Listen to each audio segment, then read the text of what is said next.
भारतीय संघ 1 जुलैपासून इंग्लंड विरुद्ध कसोटी सामना खेळणार आहे। हा सामना गेल्या वर्षी पुढे ढकलण्यात आलेल्या 5 सामन्यांच्या मालिकेतील शेवटचा सामना। भारतीय संघ 1 जुलैपासून इंग्लंड विरुद्ध कसोटी सामना खेळणार आहे। गेल्या वर्षी कोरोनाच्या प्रादुर्भावामुळे हा सामना पुढे ढकलण्यात आला होता। आता दोन्ही संघ बेल्जियम इथे हा सामना खेळण्यास सज्ज झालेत। भारताने हा सामना अनिर्णित ठेवला तर कसोटी मालिका जिंकून टीम इंडिया इतिहास घडवेल। भारतीय संघाने हा सामना जिंकल्यास मालिका 3-1 अशी आपल्या नावावर करून ऐतिहासिक विजयाची नोंद करेल।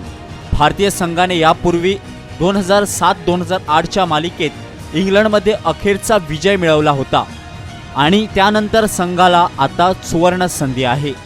दरम्यान टीम इंडियाचा कर्णधार रोहित शर्मा कोरोना पॉझिटिव्ह असल्याने इंग्लंड विरुद्ध टेस्ट सामन्यात कर्णधार पदाची जबाबदारी जसप्रीत बुमराहला दिली आहे। तसेच कर्णधारासोबत आता उपकर्णधार देखील बदललाय, त्यामुळे बुमराहच्या नेतृत्वाखाली संघ मैदान। ब्युरो रिपोर्ट, गोवन वार्ता लाईव्ह।